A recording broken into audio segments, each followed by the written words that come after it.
청취자 여러분 반갑습니다. 오늘 저희가 깊이 살펴볼 주제는요. 바로 한국의 바이오메디컬 기업 넥스트 바이오메디컬입니다. 최근 나온 투자 보고서를 좀 자세히 들여다보려고 합니다.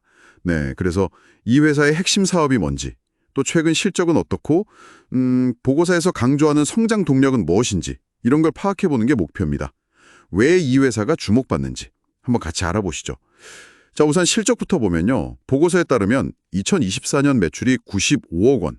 이게 전년 대비 95.5%나 늘었더라고요. 상당한 성장세인데. 근데 영업적자는 여전히 36억 원 수준이고요. 특이한 건 이 성장의 거의 대부분 한 93% 정도가 수출에서 나왔다는 점이에요. 네, 맞습니다. 그 핵심에는 역시 주력 제품인 넥스파우더가 있죠. 이게 내시경 시술 중에 출혈을 멈추게 하는 지혈제인데요. 전체 매출의 한 86.5%를 차지하니까 뭐 절대적이죠. 아, 그 내시경 할 때 쓰는 가루 형태 지혈제 말씀이시군요. 네, 그렇죠. 예를 들어 위나 대장에서 폴립 제거 같은 거 할 때 그럴 때 피나면 바로 뿌려서 지혈하는 방식입니다. 이 제품의 해외 확장이 지금 성장의 가장 큰 이유예요. 네. 보고서를 보면 특히 그 메드트로닉 글로벌 의료기기 회사죠. 여기와의 파트너십을 통해서 미국이랑 유럽 쪽 수출이 아주 좋은 것 같아요. 2025년 1분기 수출액 추정치 보니까 전년 동기 대비 한 52% 정도 넘어서 32억 원 정도 된다고 하니 이 기세가 이어지네요. 네, 맞아요. 그래서 그 부분이 상당히 중요합니다. 근데 한편으론 그 한 파트너에 대한 의존도가 좀 높아지는 거 아니냐, 이런 시각도 있을 수 있겠죠. 아, 그렇죠. 양날의 검일 수도 있겠네요. 장기적으로 보면. 네, 뭐 보고서가 그 리스크를 깊게 다루진 않지만 현재로선 어쨌든 긍정적인 면이 훨씬 크다고 보는 거고요. 특히 이제 곧 5월에 미국 소화계약회 DDW라고 하죠. 이 분야에선 제일 큰 학회 중 하나인데 이게 중요한 모멘텀이 될 겁니다.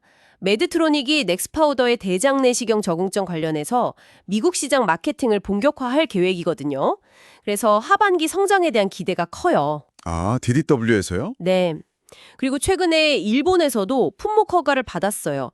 그래서 올해 한 4분기 그때부터는 일본 매출도 발생할 걸로 보고 있고요. 또 하나 흥미로운 건 메드트로닉 주도로 이걸 표준 치료 지침에 넣으려는 임상도 진행 중이라는 거예요. 가이드라인이에요? 네. 이게 성공하면 의사들이 훨씬 더 많이 쓰게 되겠죠. 2026년 등재 목표라고 합니다. 그렇군요.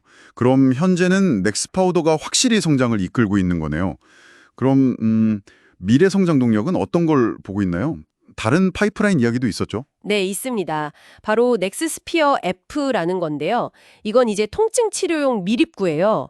혈관으로 주입해서 통증을 줄이는 방식인데 특히 무릎 관절염 통증 치료에 좀 집중하고 있습니다. 아, 관절염 통증. 네, 현재 매출은 한 8억 원 정도? 아직은 미미하죠. 근데 장기적인 잠재력은 상당히 크다고 보고 있어요.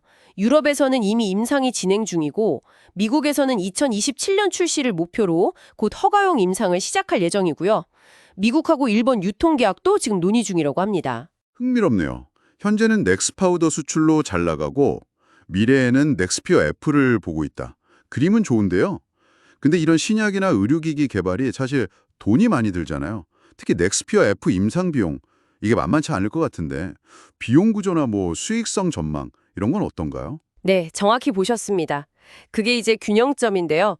매출은 뭐 2025년에 200억 원 넘을 수도 있다. 이렇게 가파르게 성장할 걸로 보는데 단기적으로 흑자 정화는 조금 늦어질 것 같아요. 아, 비용 때문에. 네, 바로 그 넥스피어 F 임상 시험에 앞으로 한 2년간 대략 150억 원 정도 꽤 큰 비용이 들어갈 걸로 예상되기 때문이죠.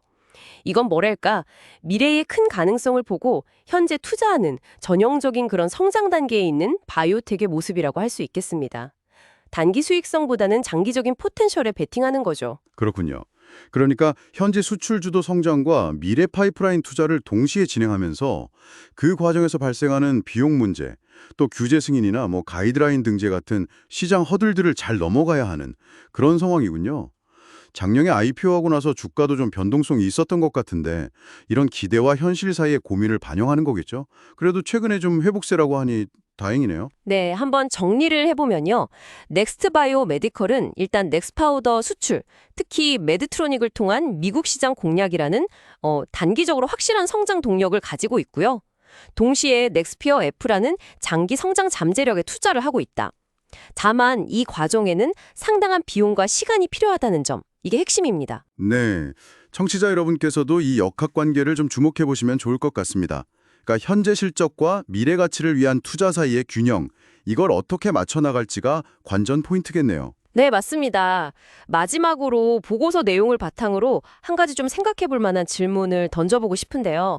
아까 잠깐 나왔지만 이 회사가 매출이나 시장 접근에 있어서 매드트로닉이라는 단일 파트너에 상당히 의존하는 구조잖아요. 네, 그렇죠. 그 부분이 좀 걸리긴 하죠. 이게 물론 강력한 성장 동력이지만 혹시 모를 리스크는 없을까? 이런 단일 파트너 의존성이 앞으로 이 회사의 성장 궤도에 어떤 영향을 줄 수 있을지 보고서 너머의 관점에서 한번 고민해 보시면 어떨까 싶습니다.